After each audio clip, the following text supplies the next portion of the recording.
It's beer o'clock on Real Ale Craft Beer. Today we're going to be taking a look at a beer from Chadlington Brewery, and this is a bottle of their Oxford IPA.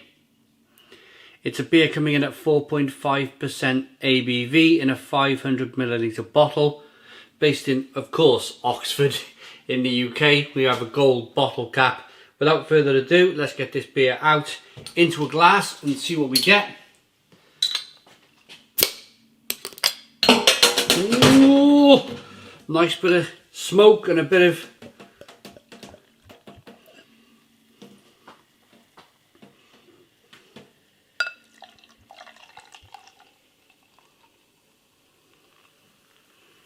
bit lively on the opening, but that's okay, that's okay. I mean, okay, it's not really okay, but I've learned to open all of my beers over the sink. Every single beer that I open is opened over this sink because of situations like this. Microbrewers, it's okay if you have a, I mean, it's very, very, very, very, very rare if your can of Foster's or Carlin explodes everywhere, or your can of John Smith's for that matter, because it's made in such massive factories with such control that they know to a T how to not make your can explode when you open it. But for the smaller craft brewer, or micro brewer as we used to call them, that control is very much more difficult to control. But at the same time, we love our little microbreweries and our little craft breweries, don't we? So I'm not going to go crazy. I'm not going to lose my rag, lose my temper over a little bit of a spilt drop of beer in the sink. If you're new to craft beer, or if you've been opening and drinking craft beers for a long time, you're probably opening your beer over the sink right as we're speaking, right as we're chatting right now. So I don't think anybody who's drunk over 20 microbrewery beers would have taken their beer over to their nice cream rug and flipped the bottle open, you know, hoping and praying that beer's not going to go everywhere. You just don't do it. Beer in the glass, we got a hazy, light amber coloured beer, one finger white head, good levels of carbonation on the beer. Let's get the aroma. It smells good. Nice and hoppy, nicely balanced. A little bit of spicy pepperiness coming through on the aroma. Orange, marmalade, citrus, touch of lemon, maybe a touch of grapefruit.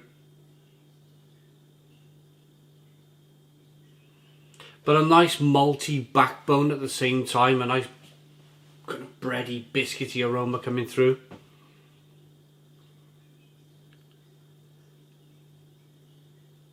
It smells really good. Let's dive in. Cheers, everybody.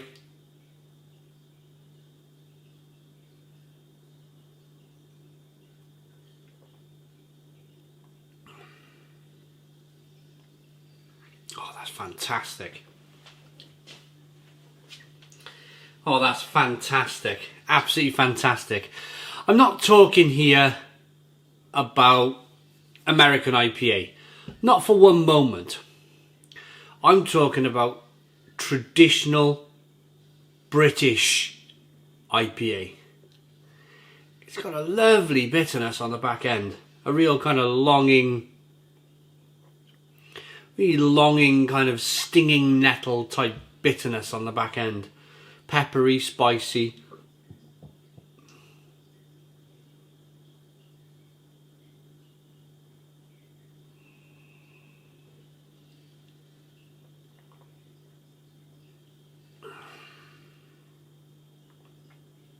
But the balance is perfect, that lovely balance between biscuitiness to begin with, nuttiness, biscuitiness, maltiness coming through, Weetabix kind of cracker bread flavours coming through, and then a zestiness on the back end, some lemon, grapefruit, passion fruit, orange peel, fleshy blood orange.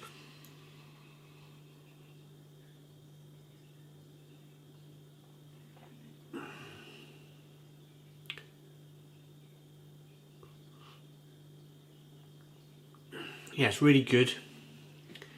It's a really good British IPA. Traditional English IPA. Probably something that they would have brought back from India or took to India hundreds of years ago. Something with a nice kind of peppery, spicy bitterness on the back end, and something nice and bready and malty to begin with. Lovely balance to the beer.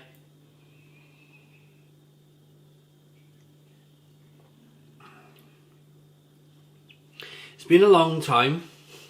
It's been a long time since I've had a proper British IPA. It's very marmaladey. Marmalade on rye. Marmalade on rye toast, that's what I'm trying to say. It's very orangey and lemony and spicy and peppery, and I've just gone really relaxed. I've just kind of like my shoulders have dropped, I've relaxed, and I think that's the beauty of beer. As a bar manager, I used to serve this bloke called Andy years ago.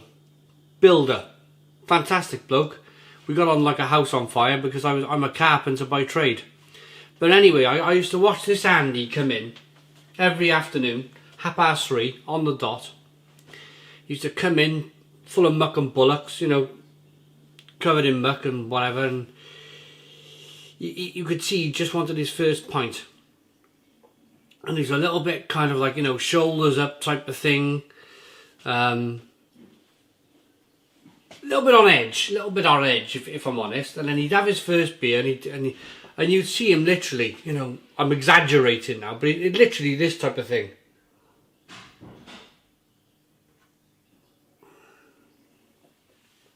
You know that I've got a really nice beer in my hand, and my shoulders and everything's just relaxed. Everything's just relaxed, and that's what's happened to me drinking this beer.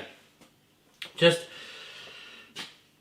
a lovely classic British stroke English style IPA. It's very good, nicely balanced. Let's see what the brewer has to say.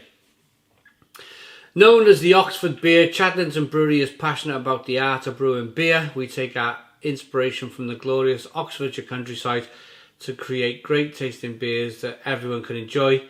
Brewed using only natural ingredients including Oxfordshire spring water and English hops, Oxford IPA is a classic golden IPA with refreshing citrus and spicy notes and a crisp, thirst-quenching finish. Please enjoy responsibly, of course. Or not. If you don't want to, you don't have to.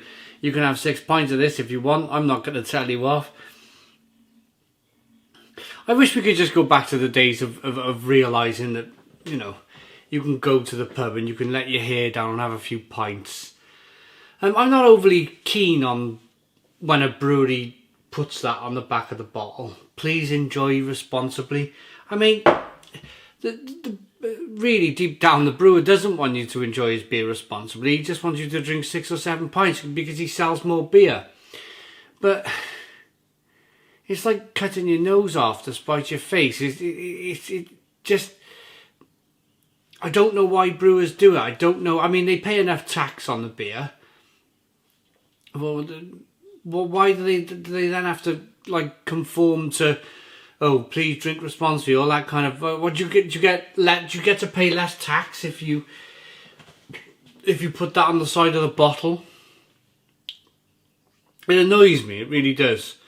Anyway, I'm not gonna start ranting and raving now. I really like this beer.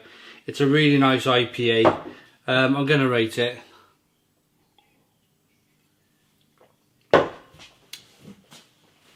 A classic English British style IPA with British hops used in the beer and only British hops. I like it enough to give it a solid, very solid Stone the Crows 8 out of 10. It's an 8 out of 10 from Real Ale Craft Beer. Please put your comments in the comments box, subscribe to our daily beer and food reviews, give us a big fat thumbs up. Boom, cheers.